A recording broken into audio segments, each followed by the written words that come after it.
ক্ষমতা, অর্থ আর খ্যাতি যাদের হাতে এসেছে তারা সেখানেই থেমে থাকেননি। জীবনে অর্থ এবং সার্থকতা খুঁজেছেন আরও গভীরে। যেমন মাইকেল জর্ডান, ব্যর্থতাই তার অনুপ্রেরণা। মাইকেল জর্ডানকে সর্বকালের সর্বশ্রেষ্ঠ বাস্কেটবল খেলোয়াড় হিসেবে ধরা হয়।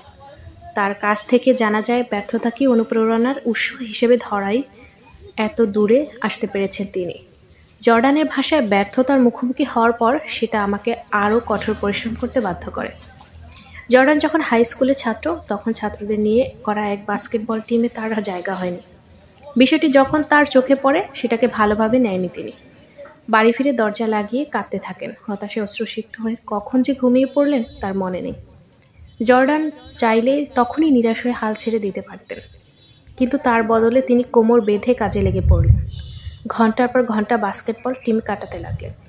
জর্ডানের মুখের শোনা ডাক, ব্যর্থতা আমি মেনে নিতে পারি, কারণ সবই কিছু না কিছুতেই ব্যর্থ হয়, কিন্তু চেষ্টা না করে ঘরে বসে থাকাটা আমি মানতে পারি না। ঠিক তেমন অন্য একজন, অপরাহ উইনফ্রে, বাঁচার জন্যই কাঁধে দায়িত্ব তোলেনি। সোনার চামচ মুখে নিয়ে জন্ম হয়নি তার। বর্ণবাদী 50-এর দশকে জন্ম নেয়া একজন কৃষ্ণাঙ্গ তিনি। পরিবারে আর্থিক অবস্থা ছিল খুব শোচনীয়। শৈশবেই নিপীড়নের শিকার হতে হয় তাকে। সব মিলিয়ে বলা যায় পরিস্থিতি মোটেও তার অনুকূলে ছিল না।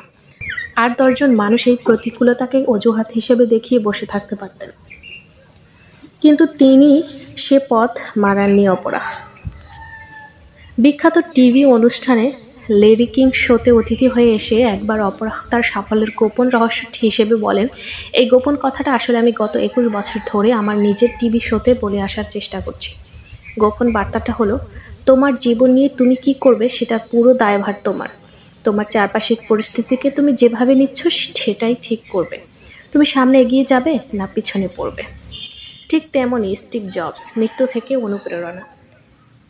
অ্যাপলের প্রতিষ্ঠাতা এবং প্রতিভাবান উদ্ভাবন শিল্পী স্টিভ জবস যে পৃথিবীর বড় ধরনের পরিবর্তন এনেছেন সে ব্যাপারে সন্দেহ নেই।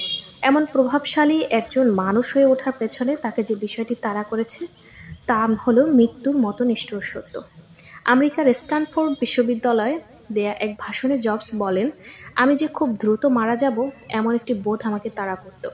এটাই সবচেয়ে গুরুত্বপূর্ণ শক্তি যার মাধ্যমে জীবনের বড় বড় অর্জনগুলো করায়ত্ত করতে পেরেছি। মৃত্যু ভয়ের সামনে যার মাধ্যমে জীবনের বড় বড় অর্জনগুলো করায়ত্ত করতে পেরেছি।